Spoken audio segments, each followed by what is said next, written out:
I'm Dr. David Jenks. I'm the chair of the Department of Criminology. We offer, as far as I know, still the only fully online undergraduate program at the university, which is Bachelor of Science in Criminology. The program was launched last fall, and we currently have 9 full-time faculty teaching in the program with 6 adjuncts, which are part-timers. And we're looking to expand the program. Our entire program is online. Okay. We've got everything from, well, you can finish the core through E-Core. Once you do that, all the lower division courses are offered through the department. There's 5 of them. Intro to Criminal Justice, Survey of Criminology, Intro to Law Enforcement, Criminal Procedure, and American Criminal Courts. After completing all of those, you move into the upper division program, which includes research methods, statistics, theory, and capstone in the core, and 5 substantive areas. All of those courses are currently taught online. The mission for the Department of Criminology matches that of the mission of the University and the Board of Regents.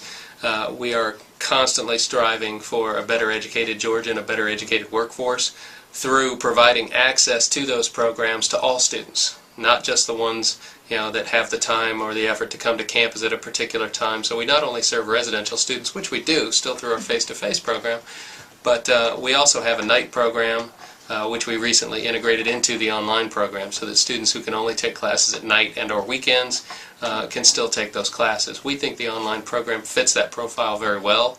It matches up with Chancellor Huckabee's call for initiatives to get more programs into more areas where more students would have access to those programs, and we're still working on it, but I think we're working towards that. We just signed last week an articulation agreement with West Georgia Technical College so that students who are completing courses over there can transfer directly in a more seamless fashion so they have less courses to repeat once they get here. And we're hoping to expand that to all technical schools so that people going through E-Core can take those E-Core classes and transfer directly into the online program, or take them simultaneously so they can finish the lower division requirements with the core, so that when they transfer to the upper division, all they have is the upper division and they don't lose courses by transferring. The next big event for students will probably be Dr. Eric Hickey, who will be here from California. He's one of the leading experts globally on serial murder, and he'll be doing a presentation for the students on April 2nd. He's going to put together a whole deal for criminology students. It's going to be open to the entire campus. It's going to be sponsored by the Crim Department and the College of Social Sciences. But he's usually pretty popular when he comes to campus. He hasn't been here in probably 12-15 years, but he goes all over the world and does these talks. So we're looking forward to that as well.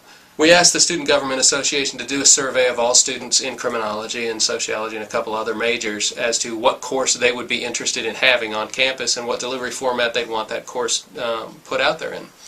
And after, I think they surveyed for about 4 to 6 weeks, they said, we'd be interested in having a case or a course on major unsolved cases, face-to-face. So we worked on it, and we're going to offer that course this summer. We got a woman who's excellent in those areas, and she's going to put that course up specifically in response to student request. So we were happy about that. The last probably doesn't affect our students that much. It affects a portion of our students, those that are interested in law enforcement. We're currently attempting to partner with the Post Council, the Peace Officer Standards and Training Council in Georgia, to offer university credit for courses that are taken through Post. That may or may not come to fruition. Dr. Kay Martin, she does a lot of stuff with forensic anthropology and bones traditionally, and we're going to be partnering with her to get training to law enforcement and offering a course for students on forensic anthropology, which will benefit the criminology students tremendously as well. Log in every day. The best advice you can give to any online students, and even face-to-face students who are doing online, log in every day just to see if there's any announcements, if there's any mail, if there's anything specific to the course that's changed once you've downloaded the course schedule or the course calendar, just to be in touch. In addition to that, you really want to do the same thing you do in a normal classroom, is try to get to know your instructor, as best you can. If they're available for video office hours, through Wimbo Pronto or Skype or anything like that, take advantage of those things.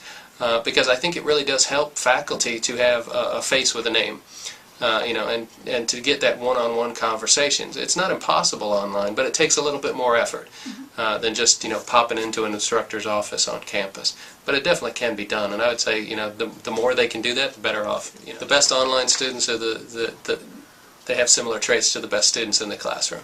These are people who are incredibly self-motivated. It doesn't take a lot. You don't have to poke them and prod them. You give them the course schedule and they follow it. They're self-directed. They're organized, and they keep track of those things. You have one place where everything's written down. There's a whole lot of students that say, "Oh, I don't need to write this stuff down. It'll come up when it does."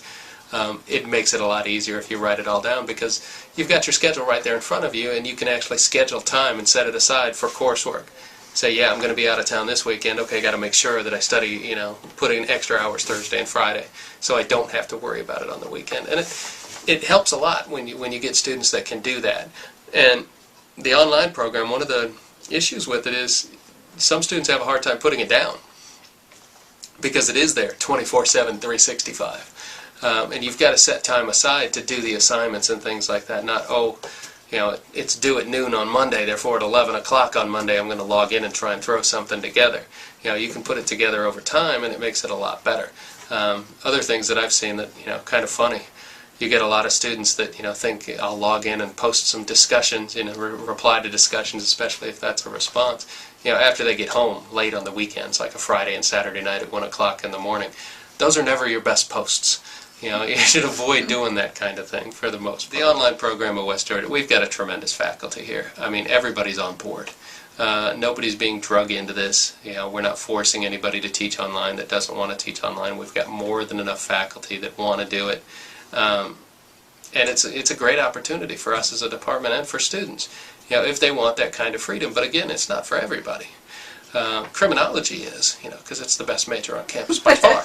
But whether it's online or face-to-face is a discussion, you'll have to decide. So.